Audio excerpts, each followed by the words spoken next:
Top 1. The Sea Peoples.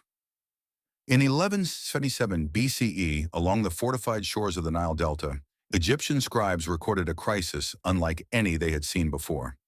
Under the reign of Pharaoh Ramesses III, inscriptions carved into the walls of Medinet Habu described a coalition of foreign warriors arriving by land and sea.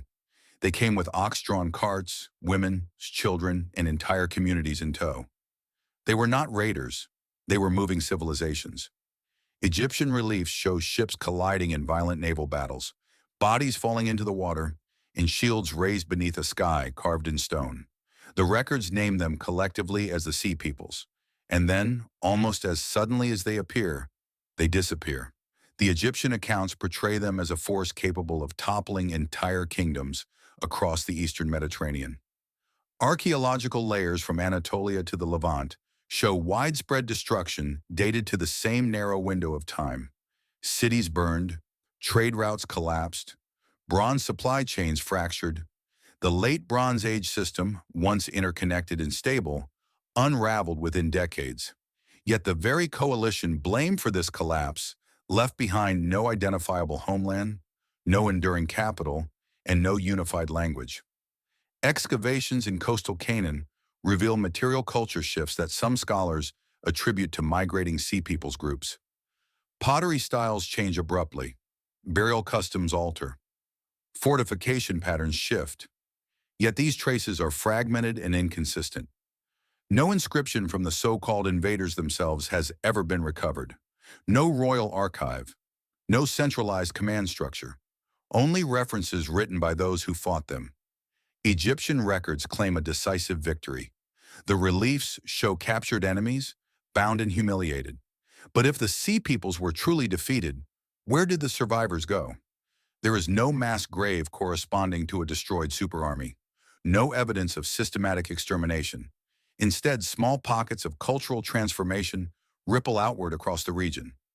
Some historians propose assimilation into emerging Iron Age societies. Others suggest internal fragmentation. Yet no model fully accounts for the scale of their earlier coordinated movement. The most unsettling detail lies in timing. The Sea Peoples appear precisely at the moment when multiple advanced civilizations were already strained by climate shifts, famine, and internal unrest. They did not merely invade a stable world, they struck at a system already weakening. Whether they were the cause of collapse or a symptom of it remains debated, but their disappearance is harder to explain than their arrival. Within a few generations, the name fades. Egyptian inscriptions stop mentioning them. Assyrian records do not track a continuous Sea Peoples identity. What remains are scattered theories and a handful of burned cities dated to the same era. A confederation strong enough to challenge Egypt should have left a legacy. Instead, it left silence. If the Sea Peoples were a displaced population fleeing something larger, what drove them across the Mediterranean in the first place? If they were conquerors, why did they not consolidate power? And if they were absorbed into new cultures, why does no surviving group preserve a clear memory of that origin? An entire moving civilization appears in the historical record, with force, reshapes the geopolitical map of the ancient world, and then dissolves into anonymity. The late Bronze Age collapse remains one of the most studied turning points in antiquity. Yet the identity of the Sea Peoples remains unresolved. A force powerful enough to fracture empires should have built one of its own. Instead, it left behind a question that still stands carved in stone. Top 2. The Minoans. In 1450 BCE, across the island of Crete, palace complexes that had stood for centuries fell silent. At Knossos, Phaistos, Malea, and Zakros, administrative centers once alive with trade, ritual, and maritime coordination were abruptly abandoned or destroyed. Storage magazines filled with clay tablets lay cracked beneath collapsed ceilings. Frescoes depicting dolphins and ceremonial processions were buried under layers of ash and rubble. The civilization known today as the Minoans, masters of Bronze Age seafaring, did not vanish in a single cataclysmic explosion. They faded in stages, and then their voice disappeared entirely. For centuries before their decline, the Minoans dominated Aegean trade networks. Their ships moved copper, tin, saffron, textiles, and crafted goods across the Mediterranean. Their cities lacked defensive walls, suggesting either extraordinary naval confidence or a world in relative balance. Their script, Linear A, recorded economic transactions and religious offerings. It remains undeciphered. Whatever language they spoke has not survived translation. The first destabilizing event often cited is the eruption of Thera, a volcanic explosion that sent ash plumes thousands of feet into the atmosphere and triggered tsunamis that battered northern Crete. Yet archaeological evidence shows that Minoan society recovered after the eruption. Palaces were rebuilt, trade resumed. The final blow came later. By 1400 BCE, Linear B tablets appear in Crete, written in an early form of Greek associated with the Mycenaeans from mainland Greece. Administrative structures shift. Burial practices change. Artistic styles harden. The fluid marine motifs of Minoan art give way to more rigid, militaristic imagery. It is clear that mainland influence intensified. What remains unclear is how. There is limited evidence of widespread battlefield carnage. No mass graves marking a decisive invasion. No centralized record of conquest. Instead, a pattern of controlled takeover emerges. Key palace sites show destruction, followed by reoccupation under new administrative systems. It suggests infiltration, elite replacement, or internal power struggles exploited by external forces. The most haunting element is linguistic disappearance. Linear A vanishes completely. Unlike Linear B, which scholars eventually deciphered, Linear A has resisted every attempt at translation. Without understanding the script, the inner worldview of the Minoans remains sealed. Their religious practices, political organization, and self-identity are filtered through later interpretations. They become a shadow civilization reconstructed from pottery shards and fresco fragments. Genetic studies suggest continuity among Cretan populations, implying that the people did not vanish biologically. What dissolved was cultural autonomy. The transition from Minoan to Mycenaean Crete appears swift within the archaeological record. A maritime network that once defined the island's identity is replaced by integration into a mainland power system. Some researchers propose that the Minoans were weakened economically before Mycenaean dominance took hold. Others suggest internal fragmentation between regional elites. Yet the absence of explicit transitional documentation leaves room for speculation. A civilization advanced in architecture, trade logistics, and artistic expression did not collapse into primitive obscurity. It was overwritten. When the Mycenaean world itself collapsed a few centuries later, Crete entered another phase of instability. By then, the original Minoan voice had already been erased. Their myths survive indirectly in later Greek legend, reframed through stories of labyrinths and monstrous kings. But legend is not language. Myth is not record. If the Minoans were absorbed rather than annihilated, why does no clear hybrid identity persist in early Greek accounts? Why does Linear A not evolve gradually into another script? Cultural transitions typically leave footprints. In Crete, the footprints are faint.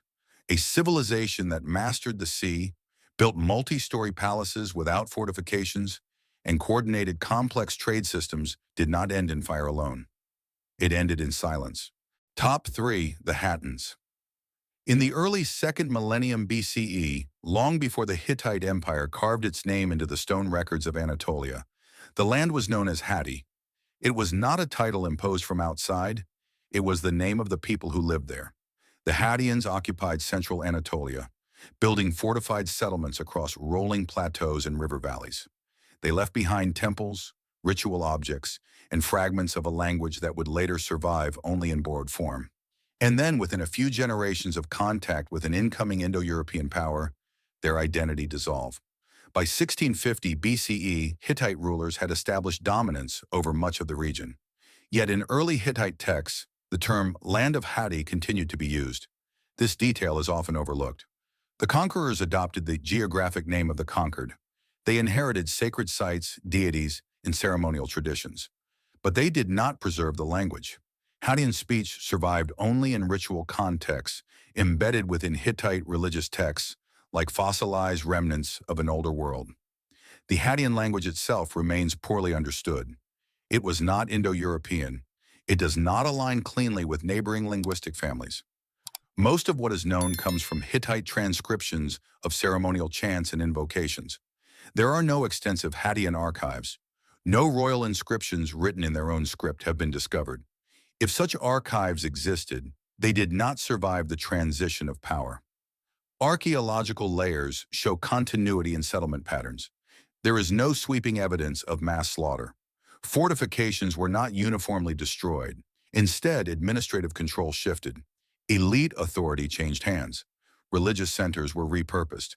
It appears less like annihilation and more like absorption. Yet the speed at which Hadean linguistic identity vanished is striking. In many historical transitions, conquered populations retain elements of their language for centuries. Loanwords persist, dialects blend. But in Anatolia, Hadean speech receded into liturgical use and then into obscurity. By the height of Hittite imperial power, the Hadeans existed more as a memory than as a people. Some scholars suggest that the Hittites integrated Hadean elites into their political structure. Others propose demographic imbalance, with Indo-European populations gradually becoming dominant through migration. But the archaeological record offers no clear demographic break large enough to explain complete cultural replacement. The genetic continuity of Anatolian populations across millennia complicates the narrative of simple displacement. What makes the disappearance unsettling is not violence, but erasure. The Hittites preserved Hadean gods, ritual formulas, and sacred geography. They acknowledged a past, yet they did not preserve the independent voice of the people who first named the land. When the Hittite Empire later collapsed during the wider Late Bronze Age crisis, successor states emerged across Anatolia and Syria, but none identified themselves as Hadean. The name remained attached to the territory, not to a living culture. If the Hadeans were assimilated peacefully, why does their language not echo more strongly in subsequent Anatolian dialects? If they resisted, where are the defensive layers marking prolonged conflict? The evidence suggests neither complete destruction nor seamless integration.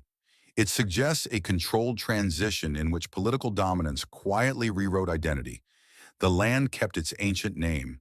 The people who gave it that name faded behind the script of those who replaced them.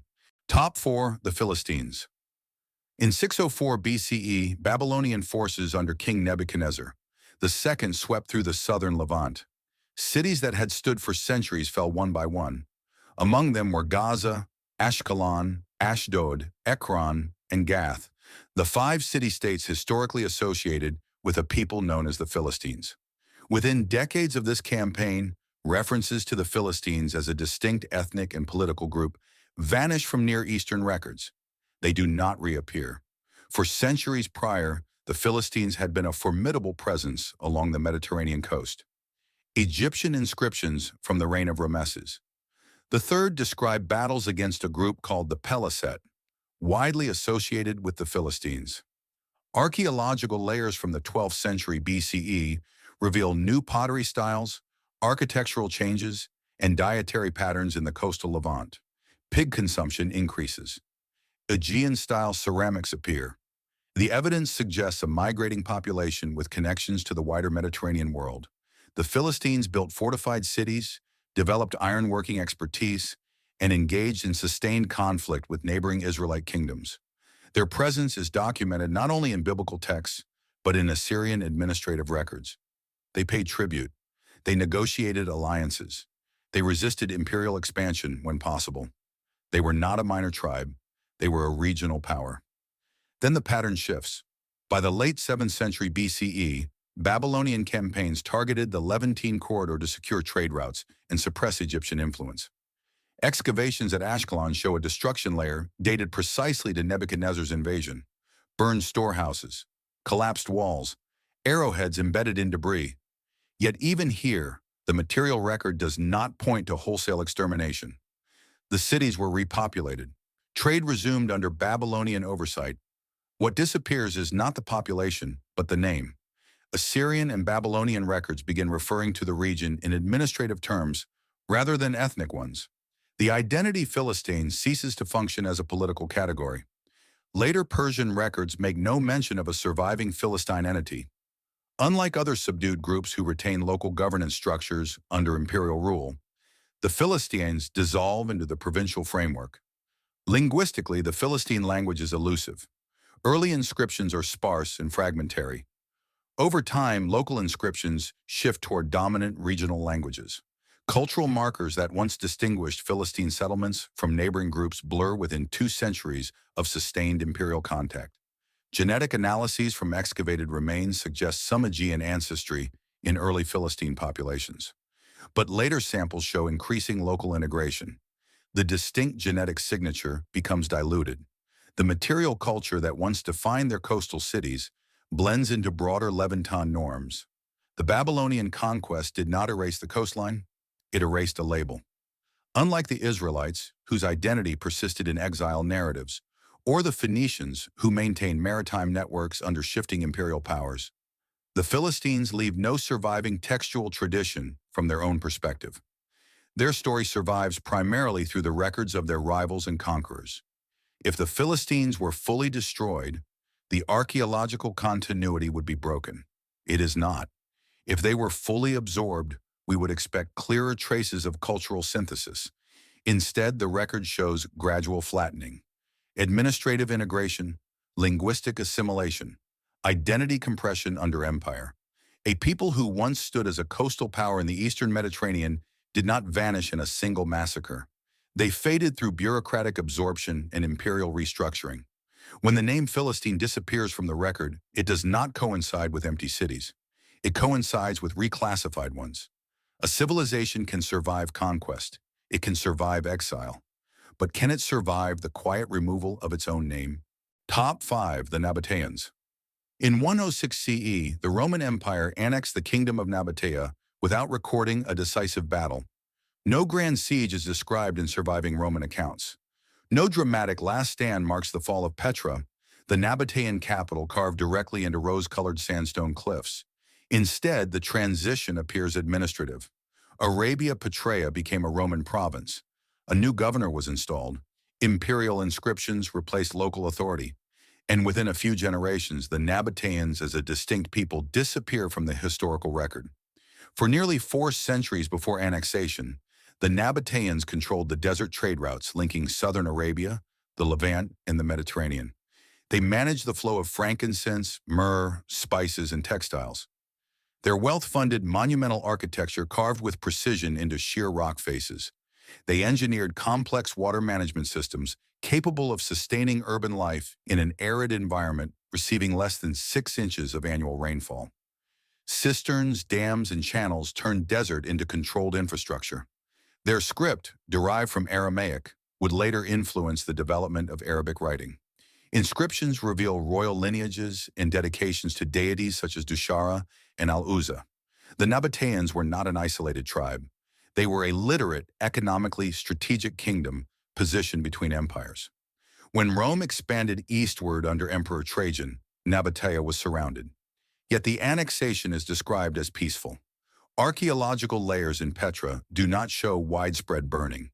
Urban continuity persists. Roman-style buildings appear alongside existing structures. Coins bearing imperial faces circulate through the city. What vanishes is sovereignty. Within decades, Nabatean inscriptions decline sharply. Latin and Greek administrative texts dominate official communication. Religious practices adapt. Local deities merge with Greco-Roman pantheons. Trade routes shift toward Roman-controlled infrastructure. By the 3rd century CE, Petra's prominence fades as alternative routes bypass its geographic advantage. Unlike Carthage, which was razed and rebuilt, Petra was not violently erased. It was integrated. Yet integration does not fully explain the speed of cultural dissolution. The Nabatean language does not gradually evolve into a clearly traceable successor. Instead, it fragments into regional dialects that blend into emerging Arabic linguistic patterns. Archaeological surveys of peripheral Nabatean settlements reveal abandonment without destruction. Rural sites thin out. Population density declines. Whether this was due to shifting trade economics, environmental strain, or administrative restructuring remains debated. Roman provincial policy often preserved local elites in exchange for loyalty. In some regions, indigenous identities endured for centuries under imperial oversight. In Nabatea, the transformation seems unusually complete. By late antiquity, Petra was a diminished town. By the early medieval period, it was largely forgotten by the outside world. When European explorers rediscovered Petra in the 19th century, they encountered monumental architecture without a living cultural lineage, directly claiming descent from its builders.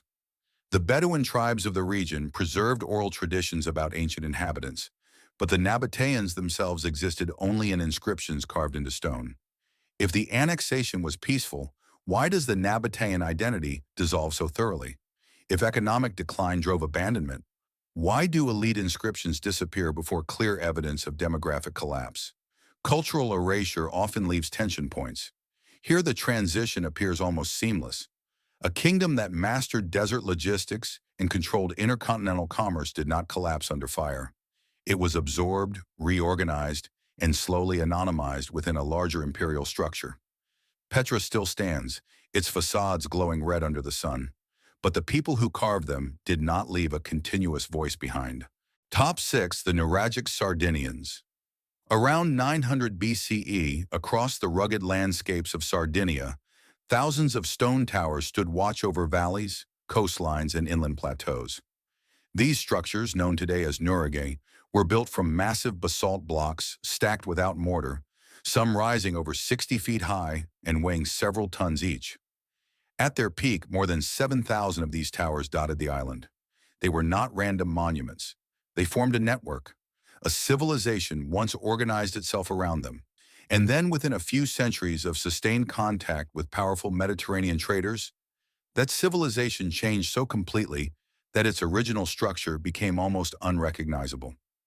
The Nuragic culture emerged in the Bronze Age, developing complex village systems clustered around central towers. Excavations reveal communal meeting huts, sacred wells aligned with celestial events, bronze figurines depicting warriors and ships, and evidence of advanced metalworking.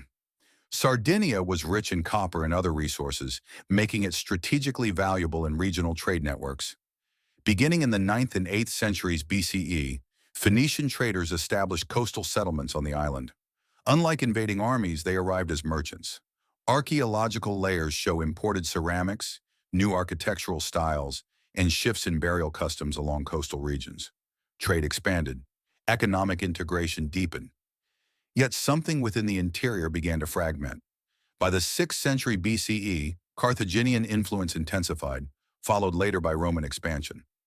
Coastal centers fell under foreign control. Inland nuragic sites show signs of gradual abandonment rather than violent destruction. The towers were not systematically demolished. Many were simply left behind.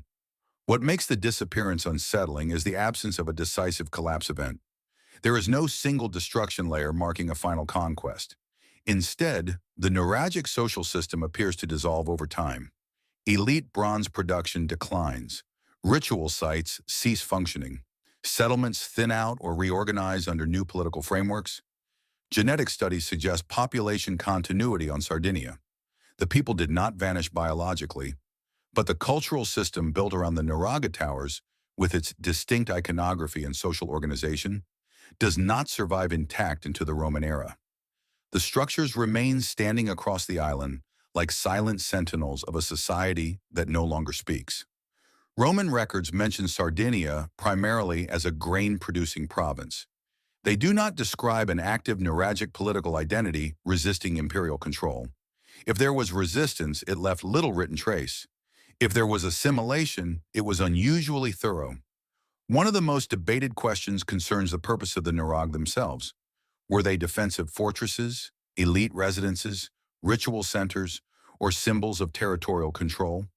Their distribution suggests coordinated planning across the island. Their architectural consistency implies shared engineering knowledge.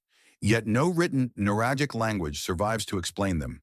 When foreign trade networks intensified, Sardinia became part of a wider Mediterranean economy.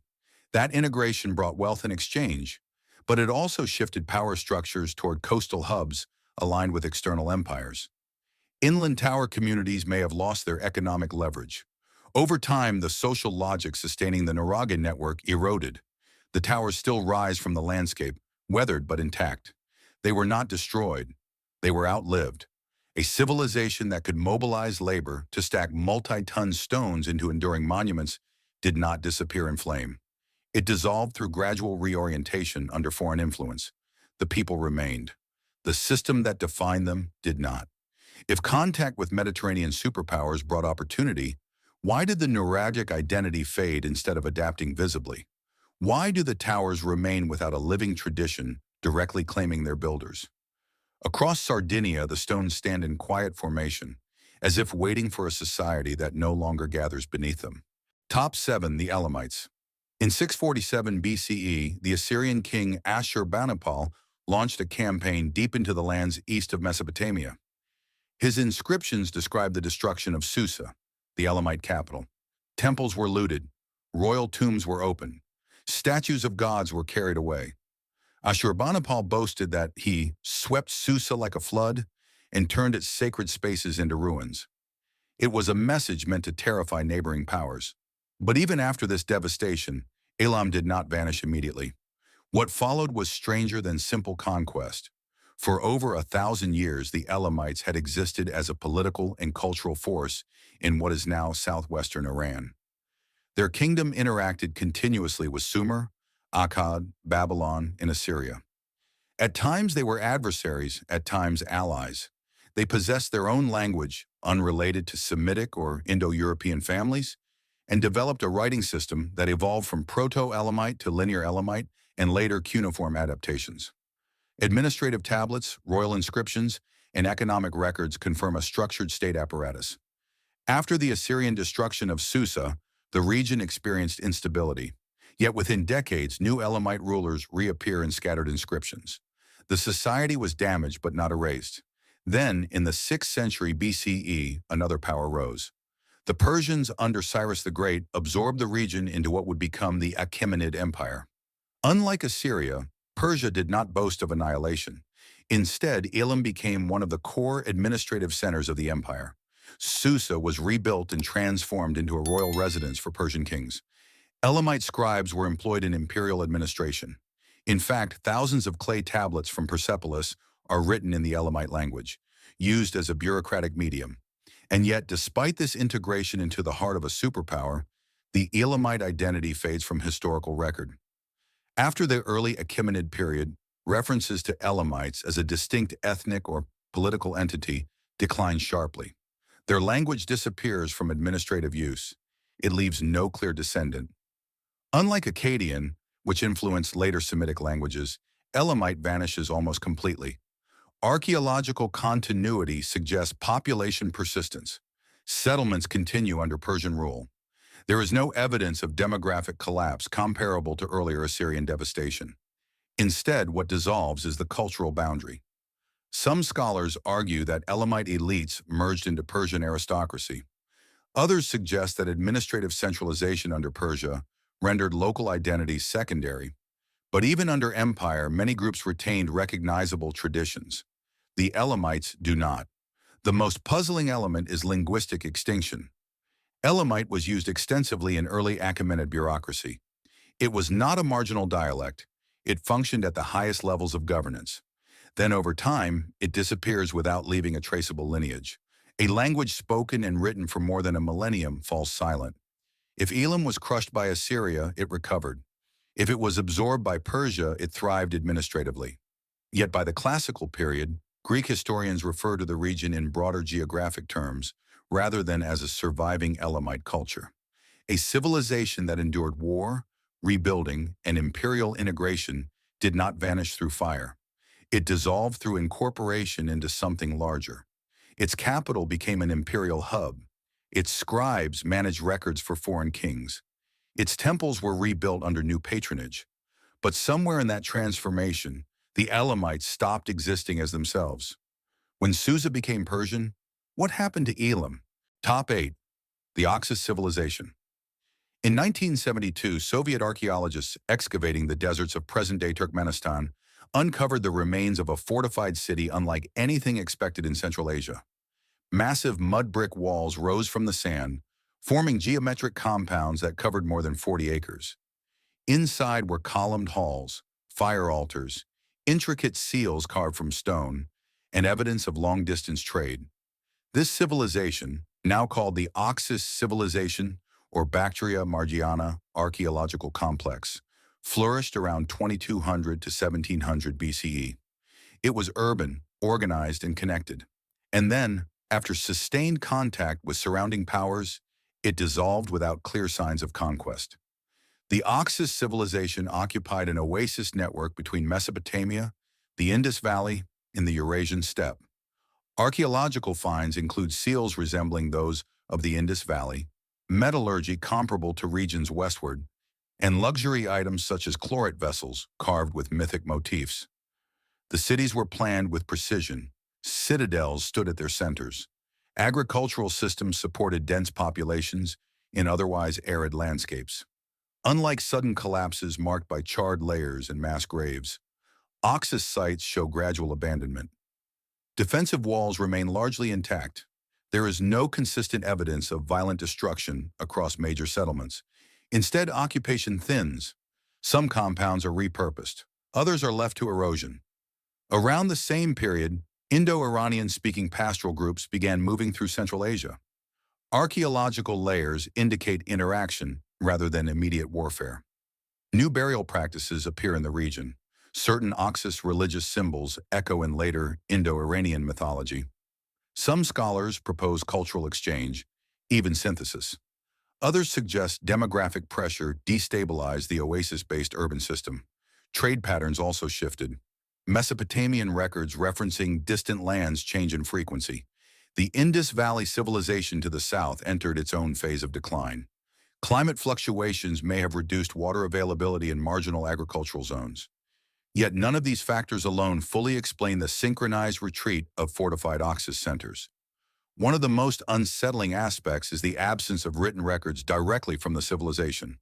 While seals and symbolic markings exist, no deciphered script provides insight into governance or self-identity. Their internal narrative is silent. Their cities stand as architectural testimony without commentary. By 1500 BCE, the once dense urban compounds were largely abandoned. Smaller settlements persisted. Nomadic and semi-nomadic cultures came to dominate the region. The monumental complexes, engineered with clear planning and resource coordination, were left behind. If invading groups overwhelmed the Oxus civilization, why do defensive structures show limited battle damage? If climate collapse drove abandonment, why do some oasis systems continue supporting habitation under later cultures? If assimilation occurred, why does the distinctive architectural pattern vanish so abruptly? The Oxus civilization sat at a crossroads of ancient exchange networks. It interacted with powerful neighbors yet maintained its own urban identity for centuries. Then, following intensified regional movements and shifting trade systems, it ceased to function as a coherent entity. The desert preserved their walls. It did not preserve their voice. A civilization capable of engineering fortified cities in hostile terrain did not end in visible catastrophe. It receded into the sand. Top 9. The Etruscans. By the 6th century BCE, central Italy was dominated by a civilization whose influence would quietly shape Rome itself. They built arched gateways before the Romans mastered them. They drained marshlands and engineered urban grids. Their nobles were buried in chamber tombs painted with scenes of banquets, music, and ritual combat. They were the Etruscans. And within a few centuries of sustained contact with a rising Roman Republic, their identity dissolved so thoroughly that even their language became a mystery. At their height, the Etruscans controlled a network of city-states stretching from Tuscany to northern Lazio. Cities like Tarquinia, Veii, and Cerveteri flourished with trade connections extending across the Mediterranean. Greek ceramics appear in their tombs. Metalwork bearing intricate designs demonstrates technical precision. They were neither isolated nor primitive. They were integrated into the wider Mediterranean world while maintaining a distinct cultural system. Their religion centered on divination and ritual interpretation of natural signs.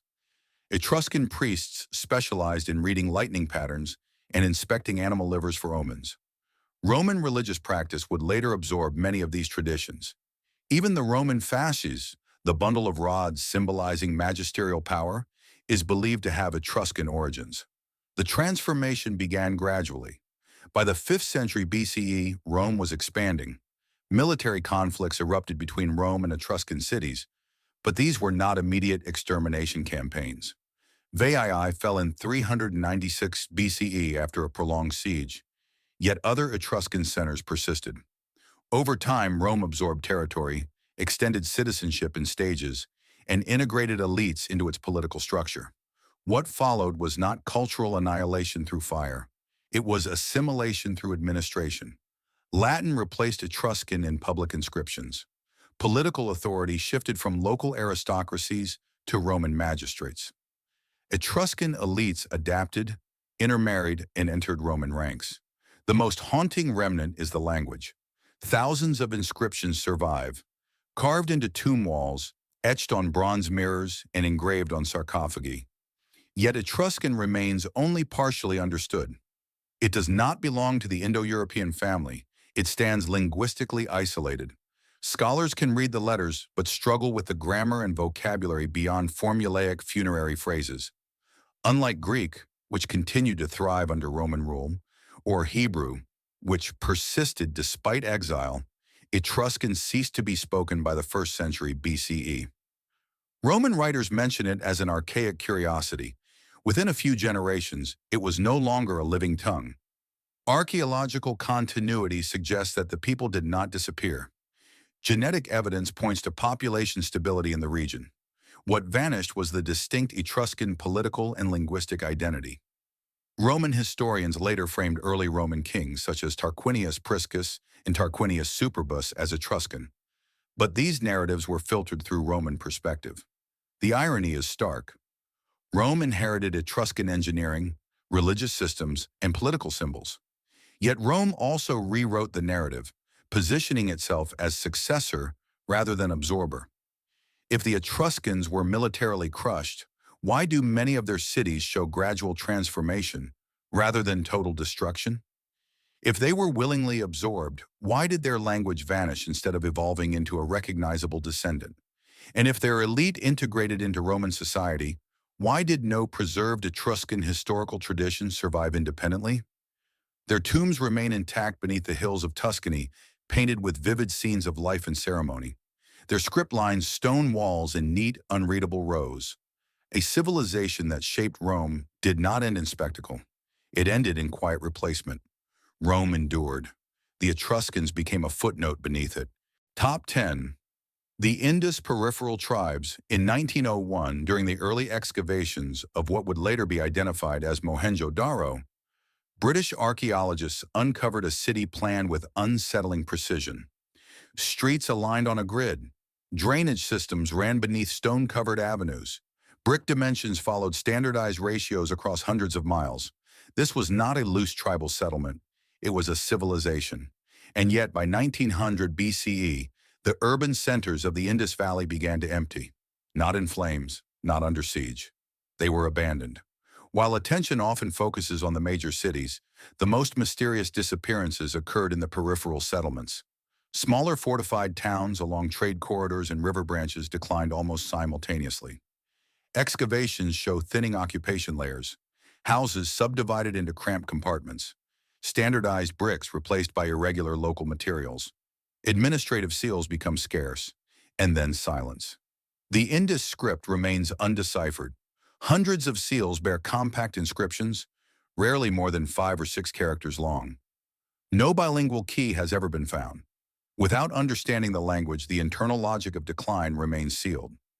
Around the same period, archaeological evidence indicates movements of Indo-Aryan-speaking pastoral groups into the northwestern subcontinent. The degree of interaction remains debated. Some layers show cultural blending, others show abandonment without clear signs of violent conquest. Climate shifts are often cited.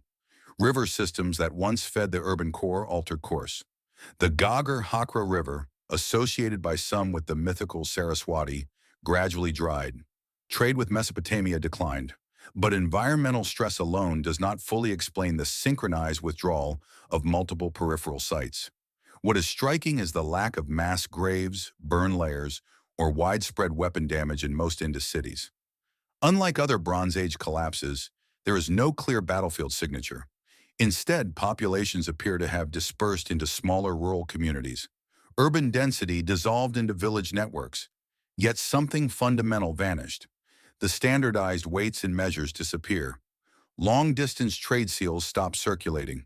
The script ceases entirely. It does not evolve into a traceable successor. It stops.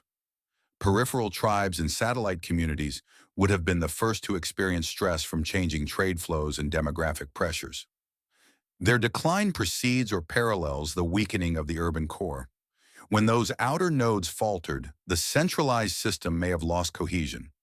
Genetic studies show continuity between ancient Indus populations and later South Asian groups. The people did not disappear biologically, but the civilizational structure built around cities like Mohenjo-Daro and Harappa did not survive intact. If invading groups overran the cities, why are fortifications largely intact? If drought forced migration, why do some settlements remain habitable under later cultures? If assimilation occurred, why does the script vanish without transition? The Indus civilization did not leave behind royal victory inscriptions or catastrophic destruction layers. It left behind abandoned wells, orderly streets, and a language no one can read. A society capable of engineering multi-story brick cities, managing waste systems, and coordinating trade across hundreds of miles did not collapse in spectacle. It receded. Its people blended into future populations. Its genetic line continued. But its civilizational identity dissolved at the moment new movements reshaped the subcontinent. The cities remain as archaeological footprints. The voice that once governed them does not. These vanished tribes and civilizations reveal a pattern that is far more unsettling than open warfare. The Sea Peoples, the Minoans, the Hattaians, the Philistines, the Nabateans, the Nuragic Sardinians, the Elamites, the Oxus builders, and the Indus peripheral communities did not always fall beneath obvious catastrophe. In many cases, their populations endured. Their cities were not always burned. Their bloodlines did not vanish. What disappeared was something less visible, but far more permanent: identity. Across continents and centuries, the pattern repeats. Contact with a more centralized, militarized, or economically dominant civilization does not always produce immediate annihilation. Instead, it produces absorption, administrative restructuring, linguistic replacement, religious reinterpretation, trade dependency. The conqueror does not always erase the body, it erases the name. In nearly every case, the silence begins in the archive. Scripts go undeciphered or cease entirely. Ethnic labels vanish from imperial records. Peripheral settlements thin out before urban centers collapse. Cultural markers fragment and dissolve into broader regional norms. The physical evidence suggests continuity. The historical identity does not. This pattern challenges the traditional image of conquest as fire and sword. In these cases, collapse often occurred through integration, economic redirection, or gradual restructuring under stronger systems. The result was not empty land, but rewritten memory. If civilizations can disappear without mass graves or smoking ruins, then collapse is not always visible in stone. It can occur through bureaucracy, through language shift, through generational adaptation under foreign authority. The question is not simply why these tribes vanished, it is why their disappearance left so few transitional traces. How does a people strong enough to build towers, command trade routes, or navigate oceans lose its voice so completely within a few generations of contact? History records wars in detail. It preserves monuments of victory, but it is quieter about assimilation. And in that quiet space between conquest and continuity, entire civilizations fade without a final battle ever being fought. If these stories of lost civilizations and the erasure of history have changed the way you look at the world, please subscribe and like the channel. We are dedicated to excavating the history they tried to bury. Let us plant the seeds for a better understanding of our past. The next great treasure of knowledge will be uncovered soon.